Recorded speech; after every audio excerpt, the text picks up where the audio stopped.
we should be on July. We should probably put that on the July. Dilly-ilio. There's no handout. Just a Bible. Just a Bible to Job 23. What you guys want? I'll take one. Mike, do you want? We'll bring it. Oh, George. Trying to explain why we're late, Mitch. I see that. I was expecting. Yep. I'm impressed about how close we are to this. I mean, I suppose I dawdled a bit afterward with a bit of visiting, but yeah, we more or less had all the serving done about 9:28 or so. So I was rather impressed with how quickly we got through that stuff. And now Mike and Sarah and Mina have all left. So we got that going. How's life with Zion? Is Zion home yet? No, well, Zion and mom and dad had to go back to the doctor this morning because they had to weigh him. So grandma and grandpa are here with Roman and Micah. Okay. Grandma and Micah and Roman out watching the Heffalump movie while I'm in Bible study. Mm-hmm. Well, if you got your Bibles open to Job chapter 23, then you've gotten into the right place. And I've got a bunch of stuff to say about it. And maybe, just maybe, I will give you guys moments to ask questions or add comments. 23. Yeah, Job 23. Mitch, I like how your background is kind of just trying to leak through the bottom of your shirt. I'm trying to change it. No, I'm seeing Grandpa, and well, frankly, I don't think I know Roman or Micah by appearance enough to get a change. That one looks younger though. Is that Micah? That's Micah. All right. So in Job chapter 23, we get and chapters 23 and 24. We're going to get a speech from Job. That's going to get followed by a really brief speech from Bildad. But so let's just spend some time with this particular speech that Job gives in chapters 23 and 24. My plan is to give you guys some introductory comments about this speech in particular, and then we will read through the thing in its entirety, and I would then look for a moment of comments and questions, and then I'm planning to roll back through it, pointing out each of the sections and various ideas and comments that come from each verses that came to my mind. So off we go, unless there are introductory questions from our participants right now, are Sarah Reichley and Mike Frazier in person, along with myself and Mitch Patry on the line. Okay. Off we go, guys. So as I read through it,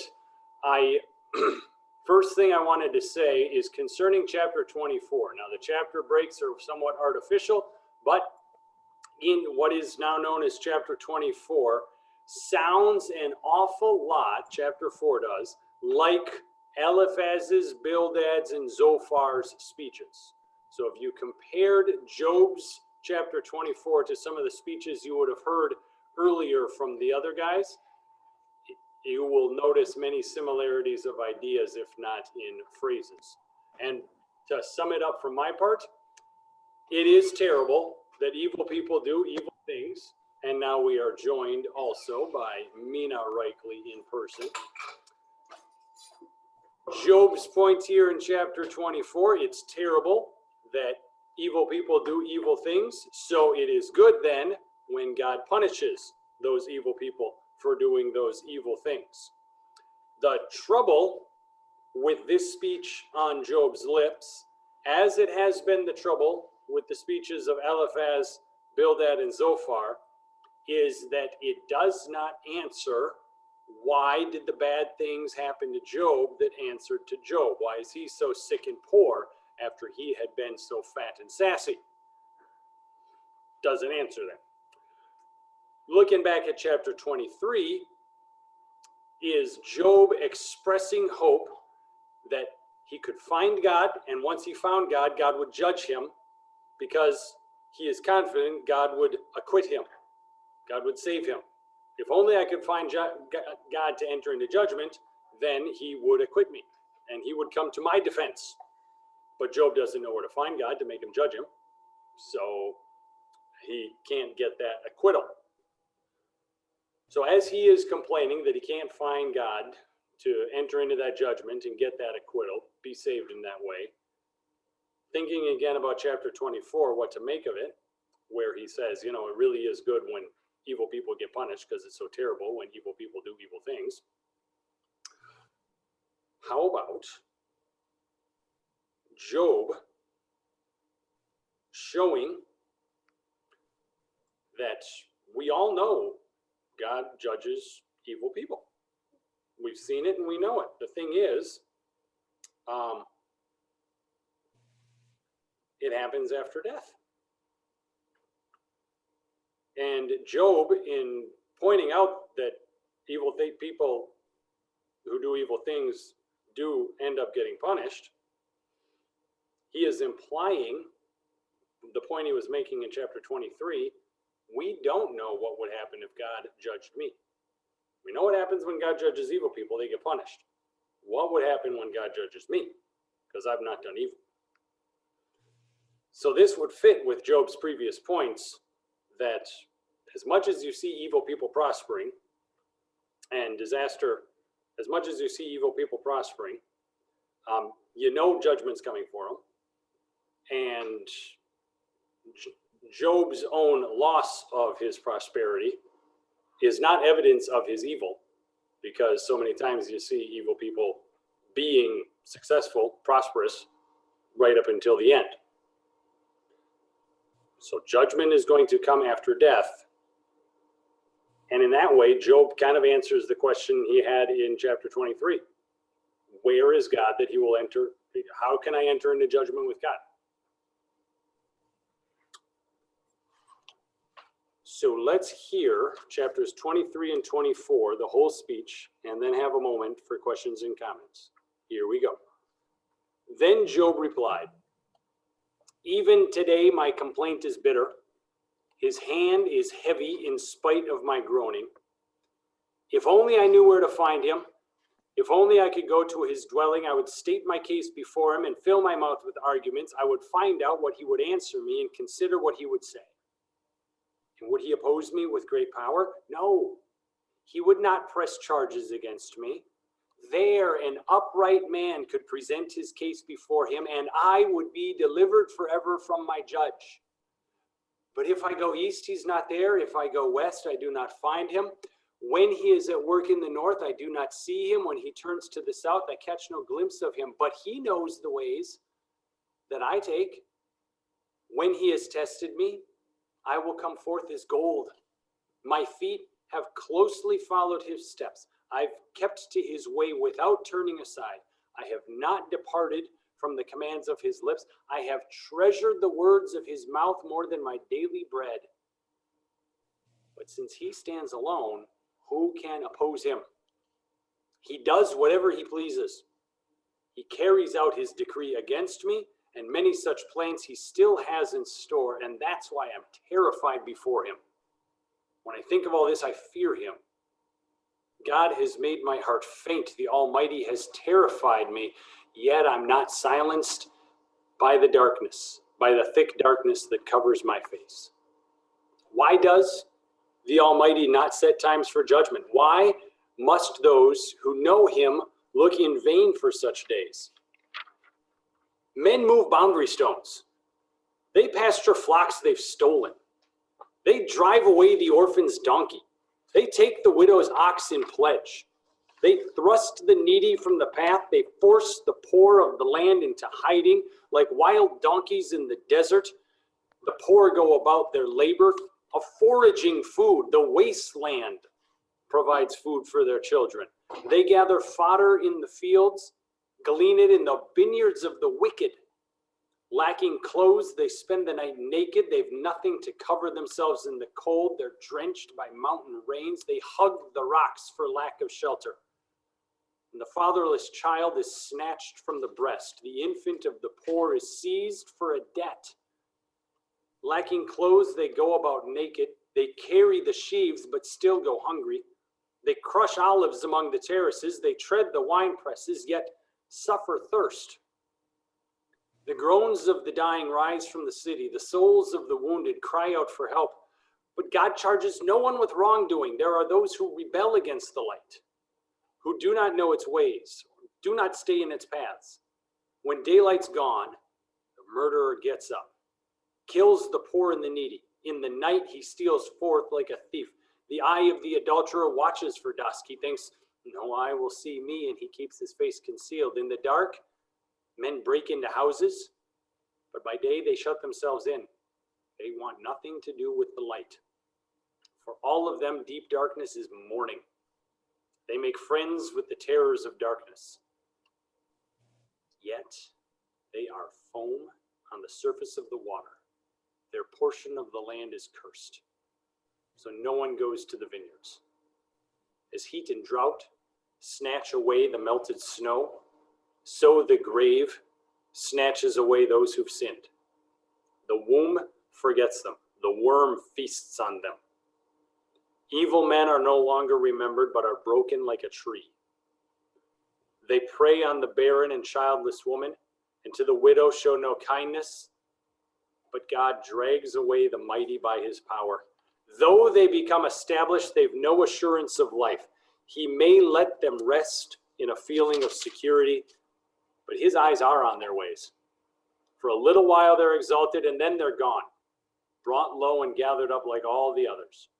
They're cut off like heads of grain. If it's not so, who can prove me false? Who can reduce my words to nothing?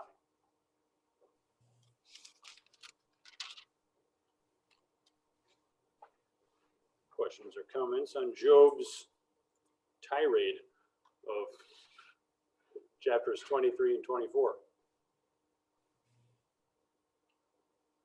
Something like this could be said for people who claim that material blessings are some kind of a sign of God's favor on that person. Thank you much.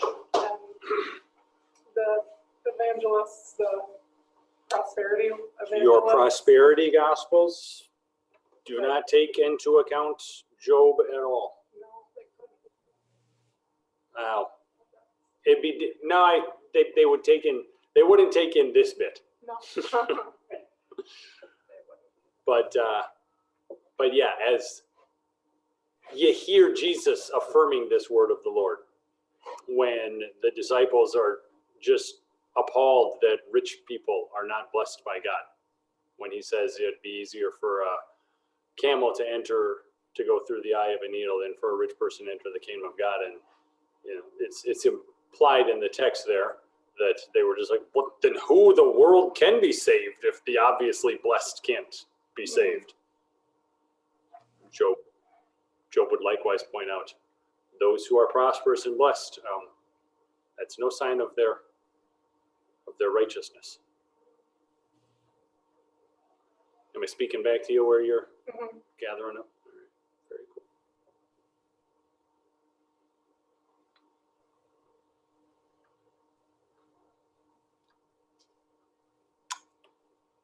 Mitch, you unmuted yourself? I haven't been muted, but I'm contemplating whether. Quiet. Normally you get that nice visual cue of your little muted microphone goes away. It's like raising your hand. I think about the perspective that we have as knowing the full story going into this and lamenting with Job as to, why me? What's going on?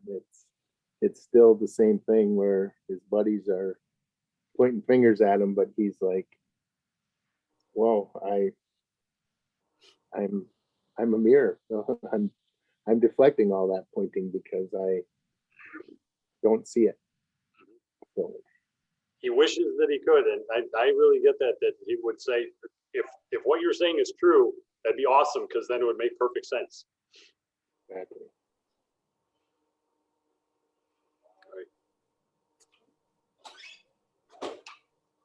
I wonder how these were to people who are suffering from illness and whose friends around them are saying, well, if you just believe enough, if you have people lay their hands on you and pray the right way, you can be healed. Mm-hmm.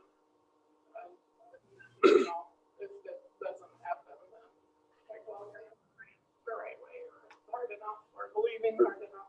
Or somebody who you let have hands on you shouldn't have, or, you know. I'm thinking in particular of a few people that I happen to know that are just like that. Like if they say things like, if you pray with knowing that God can do whatever you ask him to do, which yes, I agree with that, but Thy will be done. Do you think he wouldn't do what you ask him to do? Because if you let any of that creep in, then he's not going to do what you ask. The people who are suffering and the faithful people, Mm-hmm. they can't accept that. So, yeah. God still loves them enough, or that they are faithful enough. Well, I don't know. I'm struggling to know, but could we apply this to? How would we use this to stand up for? The story as a whole is one of typically wise fellows, you know. Job, Bildad, Eliphaz, and Zophar, it's kind of not by fault of their own that they're wrong. They don't have, and Job likewise, just nobody's working with all of the information that the reader is working with. And so the messages and the speeches and the like so frequently could hold water if correctly applied. So perhaps then the humility that Job demands in the end needs to end up in our own places as well, that we don't get to be the ones in control. We can't pray hard enough to have God go against his own will. Going back to Sarah's comment about praying on people that are ill. Well, God gave the doctors some amazing skills and technology and knowledge to cure these illnesses. Because of how he created. Yeah. You know, it's right there in our, what do we need for what's meant for the support of this body and life? You know, peace, health.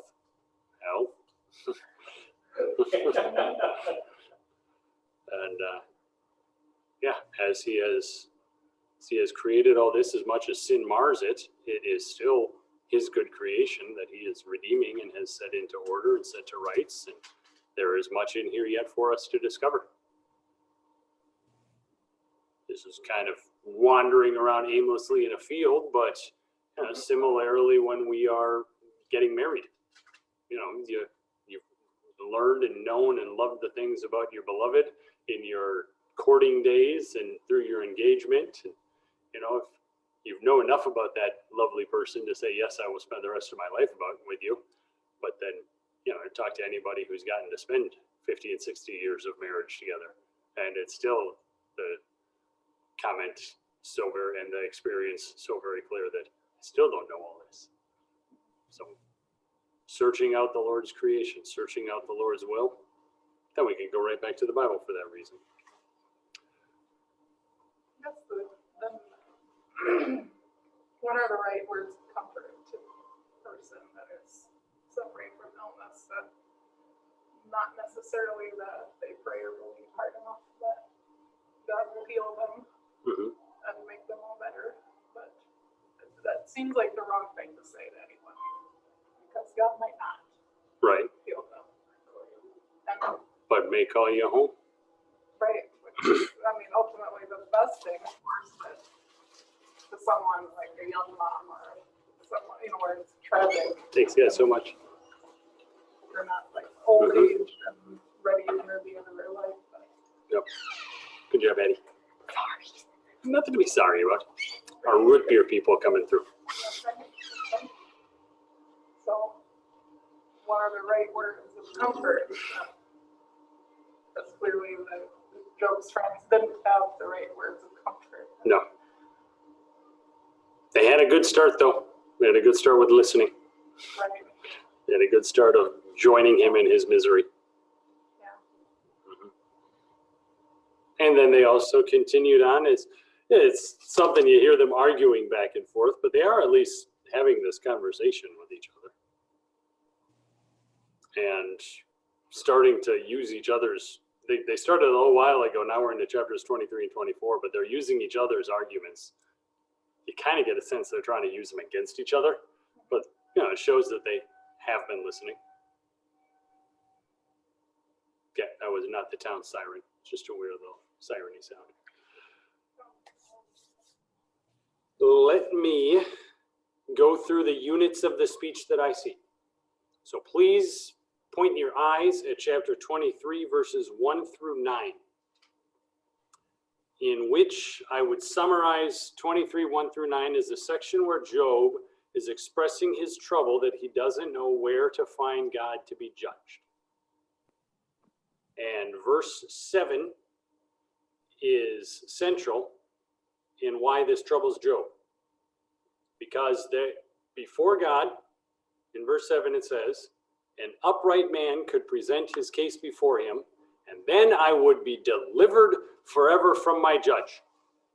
He is troubled that he can't enter into judgment with God because he is quite certain the Lord will give him that acquittal, give him that not guilty verdict. He's going to elaborate on this then in verses 10 through 12. God knows the way I take, and when he's tested me, I will come forth as gold.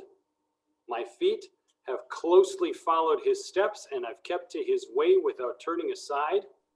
And I've not departed from the commands of his lips, and I have treasured the words of his mouth more than my daily bread. Which, from the opening chapters where Job is identified as,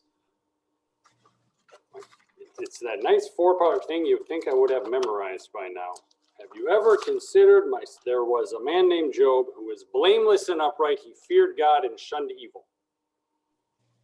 Here we have that once again from Job's own lips in verses 10 through 12, that he is blameless and upright. He fears God and shuns evil. He is confident in God's word. He is confident that it has been made known to him, that he has had his life shaped by it. And you can easily then see that Job expects the suffering he's been going through to refine him,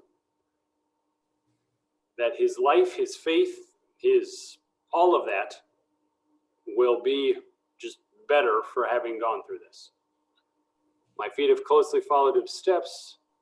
When he has tested me, I will come forth as gold. Still, though, next unit, verses 13 through 17, is Job acknowledging, as much as I would love to find that place of judgment before the Lord, I still don't know where to find him. But he does know it's in God's hands. And then I would say, intriguing, especially for those of us who have learned our catechism. What is the meaning of each of the commandments?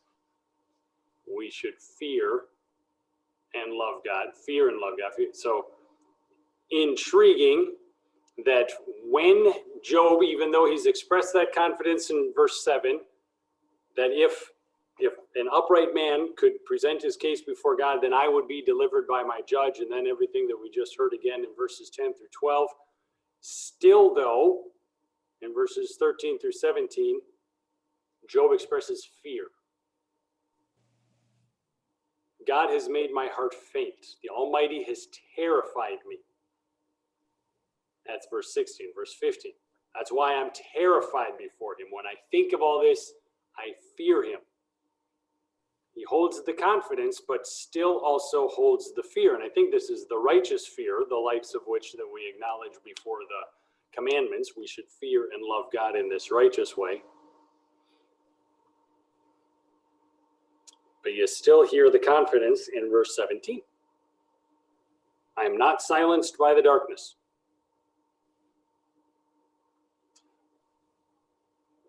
Next section that I see is very brief. It's that introductory question in chapter 24, verse 1. And it goes unanswered, save for the implication that we all know judgment happens after death. But not getting to see that judgment happen introduces doubt, introduces fear. That's why I'm terrified before him, as Job had said in chapter 23, verse 15. As he asks that question, why does the Almighty not set time for judgment? Why must those who know him look in vain for such days? Again, a question that goes unanswered, but its answer is implied. The judgment happens after death. Then I see two large sections in chapter 24, verses 2 through 17. Just a whole parade of evil people doing evil things. And set in an agrarian society, it all would make sense. We, being in a rural setting, have a bit of a leg up on what all these terrible things that evil people are doing here. But there they are. It's a just whole parade of evil things being done by evil people. Moving boundary stones, taking away donkeys, taking away oxes, knocking needy people off of the road, forcing poor people into hiding. The comparisons to wild donkeys in the deserts, where you don't even know where they get their food. They get it from wasteland and the like. In an information age, some other activities concerning theft and fraud and oppression and threat, they come to mind. It's been in the news quite recently with all the ransomware things going along. I think looking back to, and this is still taking place, but those people who are familiar with the stock markets and illegal trading, insider trading, and market manipulations, I mean, that's been going on for generations and generations, but that'd be yet another one where people are more or less tilting the scales in their favor in order to steal what's not rightfully theirs, but is rightfully belonging to someone else.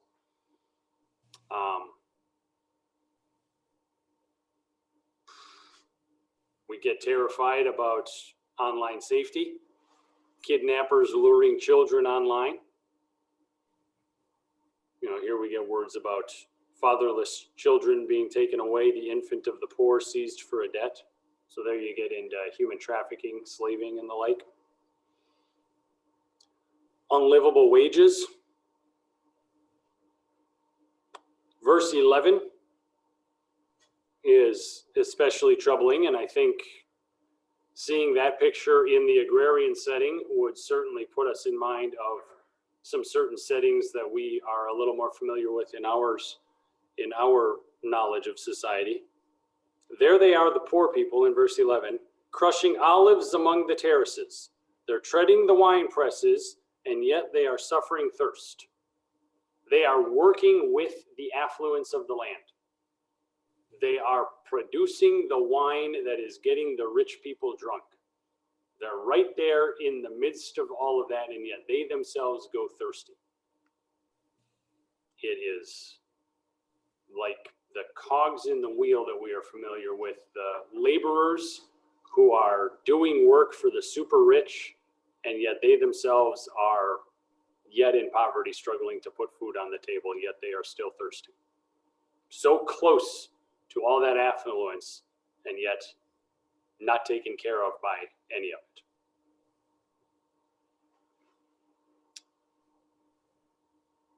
How about verse 17? Do you know what verse 17 means?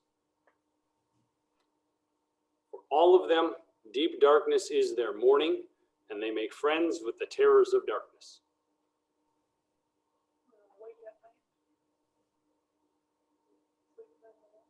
They're awake at night and they're asleep during the day, but we're not saying people who have to work overnight shifts are evil.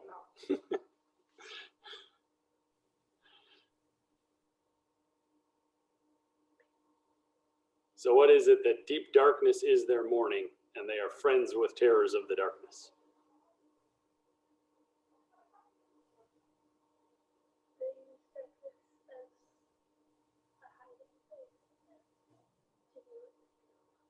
All right. And they like doing what they do? Yeah, that would be what the friendliness of it is. They are friends with the terrors of the darkness. Those are the things that they consider good, and they like to do them under the cover of darkness. Certainly puts puts to mind that the deeds of darkness in John chapter 1, they stay out of the light, but the light will make them all known. And then the last section, 18 through 24. But it is, evil people will be punished for doing evil. They are foam on the surface of the water. It's going to go away. God will drag away the mighty. So that'd be the last section, but the last question. Okay, so that'd be the last section of multiple verses. Verse 25, though, asks, if it is not so, who proves me wrong and reduces my words to nothing? See, Job is agreeing with Eliphaz, Bildad, and Zophar. All of them agree that this is so. But it still doesn't answer the question, and we did this right at the beginning. Why then has punishment come upon Job?